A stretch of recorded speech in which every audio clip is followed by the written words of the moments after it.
This park, Autumn Place Park, is opposite a shopping strip centre in Doveton, and that's sort of what it looks. That's what it looks like back then. It still looks like that now. But I just want to give you some background in the fact that Doveton is under the CIFA index, which was mentioned earlier, was certainly it was the lowest in Casey and one of the lowest in Victoria back in 2011. It's about a K and a half from heavy industrial areas like General Motors Holdens, which has now been reduced, Heinz, which is now gone, International Harvester, which is even smaller, and another few other factories. So all of Doveton and its neighbouring suburb of Memmering fed or were employed by the companies across the highway, the Princes Highway. And so once they started to disappear, so did the socio-economic and just the outlook of Doveton and Memmering started to fall as well. So when I drove through there in late 2012, 13, and I looked at it, I thought, you know what? It's been left behind. While the rest of the case is getting new development, new ideas, blah, blah, blah, all those sorts of things, what about Doveton? And then when I started to walk through Autumn Place and I felt comfortable there. Mind you, some of my other staff that, oh no, we're not going there. I felt comfortable in that sense of talking to people, just randomly having a chat, what do I think about the space, introducing myself and getting a feel for it. And I think that was really important because you need to know what the people are thinking. And the biggest factor was they're really proud. They might be a bit poor, but they're really proud. And they've been there and living there for up to 50 and 60 years. You know, moved in there in the late 50s. Because I can remember in the 60s, we had Irish and Scottish friends there. And that's when they moved in. And some of those families are still there today. But they're actually, you know, as I would say, dead proud of the space. The next thing to do, and most importantly really, was getting an assessment done. And this is one of the keys. You can have the crime stats, which are important. We can have the conversations with the community, which is important. But this is the foundation. And I actually went out with the officer, Anne-Marie, and went through the day, or half a day with her, doing the audit.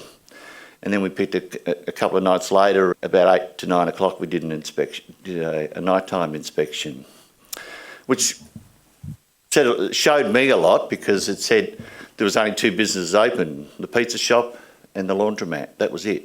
The rest of the place was closed. The shops across the road were closed. No one was frequenting the park or anything like that. Of course, it was a bit cold, but the lighting, you couldn't see. If you stood in the middle, you couldn't see halfway across the road or even halfway down the park. So it said a lot for me about what needed to be done.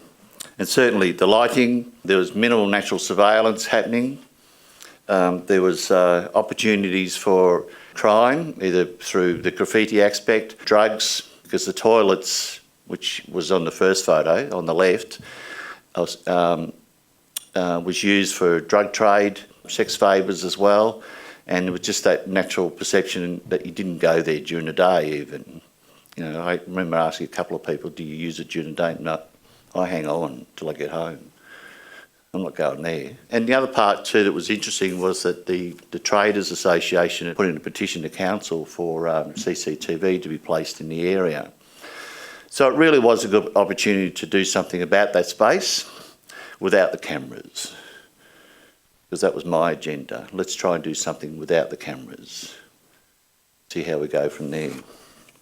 So once the audit was done, it was mainly focused on this space here, because that is the toilet, that's the laneway, and then there's a park out here. This was also identified too, was in part of the audit, was a laneway at the back, and then there's a park that was additionally audited a bit later. Car park, I showed it was done later. That received additional funding the following year, so the lighting in that space has been done. What I'm talking about is this space down here. And you can see from that one, there's your toilet, there's your public toilet, built back in the 70s, has Aboriginal art on it, and then there's an overlay of graffiti. So we couldn't remove the graffiti because of the Aboriginal art. So it was kind of like this permanent eyesore. We eventually found out the artist and we got the approval to actually demolish the whole lot, which is what we did, as you'll see. Also, when we were putting together our application, like was mentioned before, we had the letter of support from our local area commander and also a letter for support from the Doveton and Memmering Township Association. So we had them on board, we had all the players on board, plus our conversation with the traders as well. The key players early on were community safety, Victoria Police, the community and landscape design. The rest of the players, as I put on the outside, came on board over time, probably over the rest of the first 6 months. And that was really, like everyone else has said in the past, a really important factor. You need these players on board, you need to explain what you're doing and what you're trying to do, and certainly exchange the information about what community safety means, what crime prevention through environmental design means and what it looks like, and then of course the safer design principles. All of that mix has to be put in. My landscape designer, Peter Wilson, he got it first up. And that made it easy for me to get the rest of the party on, or rest of the players on board. Certainly the police had a great understanding, but it was also just keeping it simple with the conversations we had with the community. What it looked like. What does crime prevention through environmental design look like? And how will it change the space that we're looking at across the road? Some earlier pictures. On the right, on the left-hand side of the, I should point that one, yep. That's the men's entry, which is quite open, but on this side was the ladies' entry, and there's this bush here. So when the ladies came out, they came out behind a bush, dark as anything, it might as well be dark, might as well be night during the day. So the whole perception of that space was really quite low, and so that's the sorts of things we had to take on board. That's that space there. The toilet's there, the walkway's running through here, all the shops are across that side. Once we got the funding, we had our plan of communication going ahead. The first thing we did, well, obviously do a media release, because I knew that at having conversations with the community, they read their local paper. So let's get it out there. The other part was actually getting a newsletter started and telling what were the key factors about the park, what we were planning to do, and when we were going to do it. And we did the mail out. 500 metres radius around the shopping centre or the park. So it's about 500 to 600 people were getting the newsletter, or households I should say were getting the newsletter. This was produced late September because we did something just prior to this going out. Because we really had to make sure that we conveyed a message of we had limited funds, and we didn't tell them how much that was, but this is all we can do with that funds, and what we're trying to do is the best we could with that amount of money. So, like someone else did, parking day in September. And so we got a 20-foot container, and we took up 4 spaces, so we upset a few traders. It was the urban design team's idea to do this, so I sent one of them guys to go and deal with the traders. I wasn't going near it. We created inside, you'll see a close-up, a vinyl print of what a lounge in Doveton looked like back in the 60s. The open fire, ducks on the window, on the wall. We had op-shop furniture. We had an old stereo with music playing, and I pulled out my 60s and 70s records and just had them going in the background. And then we got these pallets here, and that was the fence. Now back, I don't know for those who are old enough but can remember, when you spoke to your neighbours, you spoke to them over the fence. So you put your elbow down. Hello, how you going? Find out what's going on, the gossip. So that's what we did. So this is early in the morning, it's September, it's showery, it's like, oh my God, they're not going to turn up, all those sorts of things. But lucky enough, we had 200 people over the course of the day come up to the fence and have a chat. If they're really interested or really wanted to say a bit more, invite them around and have a seat inside the container and have a sit and have a further conversation. The Hills hoist, it's always in everyone's backyard. I just went and asked Hills for one and they sent it to us. That was really handy. And then we had some other activities during the day. But it really wasn't important. This is early in the day where we got the people just starting to trickle across the road and hitting the fence and having that conversation.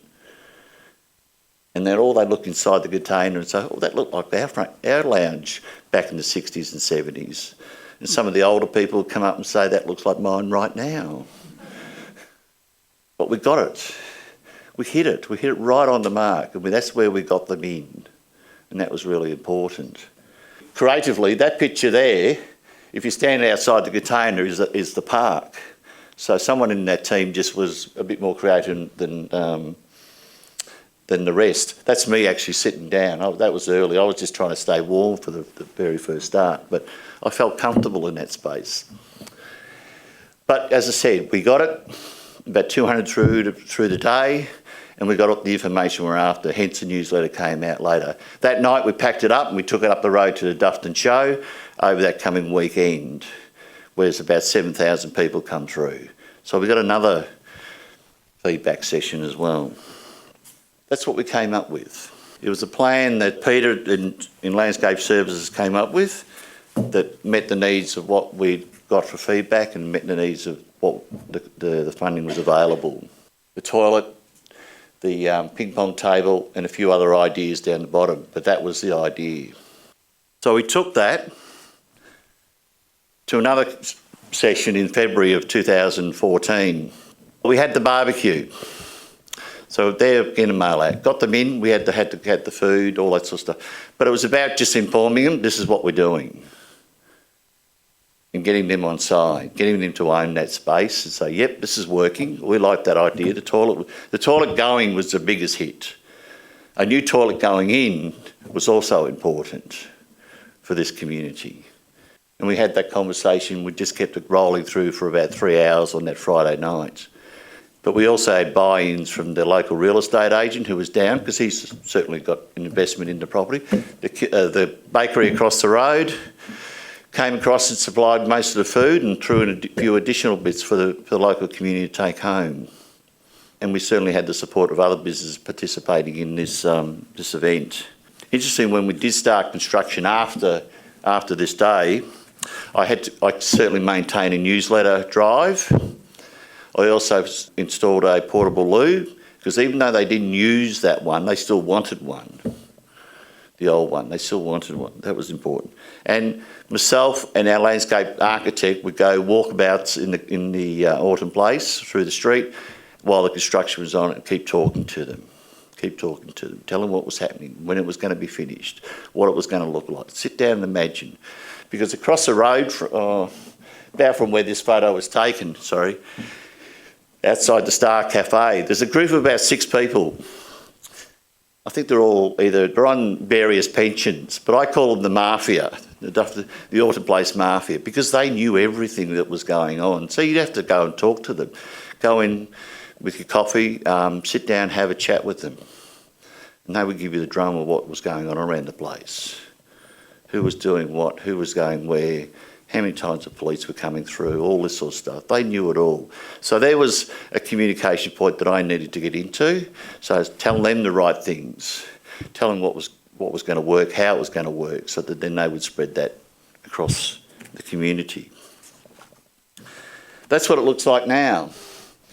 That's that space, same space. It's artificial grass, it's got a stage, steps so people can sit, other seating arrangements there, ping pong table there. The first impression is, when you look across from the street, from the shops into it, it looks better, is 1. It feels safer, 2. I want to go there, is 3. And that's really important. It created the perception. It improved the perception of safety, no end. The last players was our Doveton College people with the table tennis table. When we got this installed, obviously the artwork needed to be done. So Doveton College is about 300 metres away up the hill, and we certainly needed a buy-in from them. We had already approached them earlier, and we asked them to create that design. Admittedly, when I first looked at after the finished product, I thought, it's been graffitied. But it hasn't. That was part of the design. And has it been graffitied since? No. And now we're coming on for 12 months. So the perception has grown, and safety, crime activity is dropped, graffiti is dropped. So it's met all the key points for us. Activation does happen, but it is a bit infrequent at the moment, this time of year, but it has happened. The Learning Centre down the road is wanting to use that space for their open mic sessions on a Friday night. I'm in discussions/negotiations with our arts and events people to have music come into that space on a regular, or maybe not regular, but fortnightly, monthly, because we have got a power supply coming into that space as well. That's our new toilet. We've still got the leaf. The key learnings, you can't achieve everything. I wanted that leaf gone, by the way, but it wasn't going to happen in my time. Contractors, other players have their own timelines, so you've just really got to bite your tongue at times. Keep it simple for the community. Know your community. You know that this type of community doesn't like the big words coming out of safer design principles and SEPTED and all that. You've got to keep it really simple for them so they can understand you, and then they can pass those exact words on. And that was the same with dealing with all my partners, keeping it simple for them. And as I said earlier about Peter Wilson, our architect, he really grasped this idea because he did an earlier project down in Cranbourne, so he knew what was going on and was really relishing talking to the community and then putting a design in that reflected what they were after as well. The biggest challenge was that, but it's also a positive one, once we got the funding for this and once we got the design up, Urban Design and Strategic Development said, let's build a master plan for the rest of it. Because there is a kindergarten beside it, and then there is a library further on. And so it got bigger than Ben-Hur all of a sudden. They're off and running. They've got so okay, let's start with the plan. Let's start with the consultation, blah, blah, blah, all those sorts of things. And it sort of ran away from me for about a month. And then I just grabbed the reins. For those that know me, I can be a bit direct sometimes and go, stop, hang on a minute. It's Autumn Place. It's this project. Let's deliver this. Let's get it on the ground. Let's see how it beds in. And let's make sure the community are on side before you make further promises. Because it was evident right back at the start that the conversation we got from the community was, you've made a lot of promises, but you never delivered. So we had to make sure we did deliver. The outcome is that, yes, the master plan is in progress. Yes, the kindergarten at Neighbours just here is being redeveloped now. There's a new design coming up and it should be programmed, I think, in the 17-18 year. But it's going to be reflective of the space to the left. We've set the standard and we want to maintain it, and that was the important factor. So that's what it looked like from the east side looking west. It's just so different. All the shops opposite are occupied. It's used for lunchtimes, that sort of stuff. If you go there at 6 o'clock in the morning, you'll get a really good egg and bacon roll across from the bakery. I've been there for that. And then you'll see the tradies just maybe sitting down there having a coffee, and then they're off and running. I've got 5 strong advocates from the business who support this space and want to see more happen. Our economic development and urban design teams have certainly identified the possibilities of having residential above the shops opposite to increase the activation as well. And the last one is that Autumn Place plus the other project, Cranbourne Park, have been programmed in for direct tours in relation to taking new staff around and saying this is the possibilities of when you work in partnership across council, across teams and directorates. And because we obviously say, and that's our motto, that community safety is everyone's business. Thank you.